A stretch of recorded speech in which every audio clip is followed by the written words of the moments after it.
ఢిల్లీలో రాజకీయాలు అంటే హీట్ కాకను పుట్టిస్తున్నాయి. ఒక పక్క బీజేపీ, ఆమ్ ఆద్మీ పార్టీ, మరో పక్క కాంగ్రెస్ పార్టీ. ఏంటి ఢిల్లీలో బీజేపీ ఎట్లయినా సరే ఢిల్లీ అధికారాన్ని చేజిక్కించుకోవాలనే ప్రయత్నం.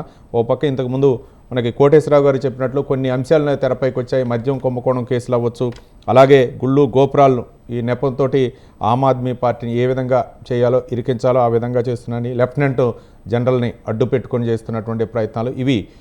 కోటేశ్వర గారు విమర్శించినా విమర్శించకపోయినా కొంతమంది రాజకీయ నాయకులు అయితే విమర్శిస్తున్నారు ఏ విధంగానైనా సరే. కానీ నరేంద్ర మోదీ నిన్న మాట్లాడినటువంటి అంశాలు ఏవైతే ఉన్నాయో, గత 10 ఏళ్లలో పేదలకు 4 కోట్లు ఇళ్ళు నిర్మించామని చెప్పిన సందర్భంగా దాదాపు 43 నిమిషాలు మాట్లాడిన తన ప్రసంగంలో 39 నిమిషాలు ఆమ్ ఆద్మీ పార్టీపైనే విమర్శలు గుప్పించారు.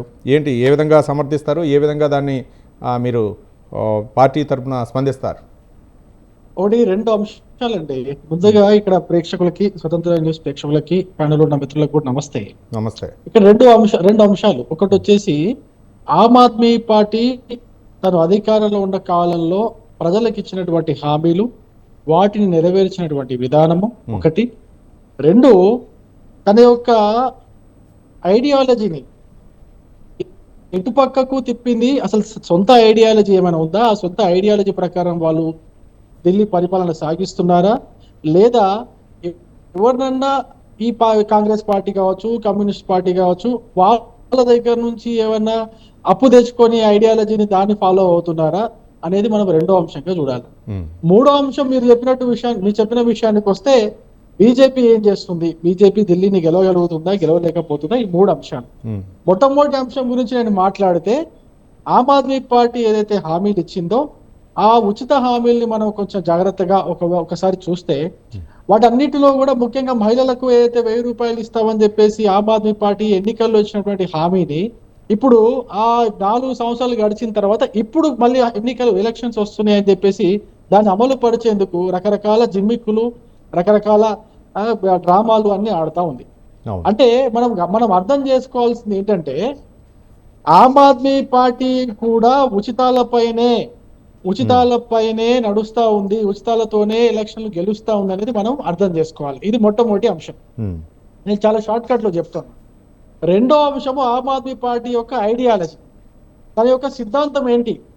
అవినీతికి వ్యతిరేకంగా పోరాటం చేసి 2011 నుంచి 2013 వరకు ఇదే యూపీఏ 2 పైన పోరాటం చేసి, అందులో యూపీఏ 2లో ఉన్నటువంటి కాంగ్రెస్ పార్టీ పైన పోరాటం చేసి, కాంగ్రెస్ పార్టీలో ఉన్నటువంటి నాయకుల యొక్క అవినీతిని బయటపెట్టి, కాంగ్రెస్ ని చీల్చి చెండాడి, కాంగ్రెస్ యొక్క విధానాలని వ్యతిరేకించి, ఆ అవినీతిని బయటపెట్టి, కొన్ని వందల మంది నాయకుల యొక్క చిట్ట బయట పెట్టారు. ఇదే అరవింద్ కేజ్రీవాల్ బయటపెట్టి తను ఢిల్లీలో అధికారంలోకి వచ్చి, ఇప్పుడు అదే కాంగ్రెస్ పార్టీ యొక్క విధానాల్ని, అదే కాంగ్రెస్ పార్టీ యొక్క సిద్ధాంతాల్ని వంట పట్టించుకొని, కాంగ్రెస్ పార్టీ యొక్క సిద్ధాంతాలు ఏంటండి? మైనారిటీ అప్పీస్మెంట్, 2 అవినీతి, 3 ఉచితాలు. ఇప్పుడు కాంగ్రెస్ పార్టీ యొక్క సిద్ధాంతాలకి, విధానాలకి ఆమ్ ఆద్మీ పార్టీ యొక్క విధానాలకి ఎక్కడైనా తేడా కనిపిస్తా ఉందా? వీళ్ళు కూడా ఉచితాలు ఇస్తున్నారు, వీళ్ళు కూడా మైనారిటీ అప్పీస్మెంట్ చేస్తున్నారు, వీళ్ళు కూడా అదే అవినీతి మరకల్లో జైలు దాకా వెళ్లి బెయిల్ పైన తిరుగుతున్నారు వీళ్ళ మంత్రులు, ఈ ముఖ్యమంత్రి కూడా. సో నేను అడుగుతున్నాను, ఈ 2వ అంశం విషయానికి వస్తే, వీళ్ళ యొక్క ఐడియాలజీ కావచ్చు, వీళ్ళ యొక్క విధానాలు కావచ్చు, కాంగ్రెస్ పార్టీ 2 తప్పితే వేరే ఏమైనా ఉందా? ఇది 2వ అంశం. మనం 3వ అంశం చూడాల్సిన విషయం ఏంటంటే, బీజేపీ గురించి. బీజేపీకి ఢిల్లీలో గెలిచే అవకాశం ఉందా? మేము ఒకటే విషయం చెప్తున్నాం. మేము ఎప్పుడు కూడా కేవలము మా యొక్క ఎన్డీఏ మొదటి 2014లో గెలిచినప్పుడు కావచ్చు, 2019లో గెలిచినప్పుడు కావచ్చు, 2024లో గెలిచినప్పుడు కావచ్చు, మా యొక్క మేనిఫెస్టో చూడండి, మా యొక్క విధానం చూడండి, మేము కేవలము అభివృద్ధి కోసము మాకు ఓటు వేయదని చెప్పేసి అడిగినాము.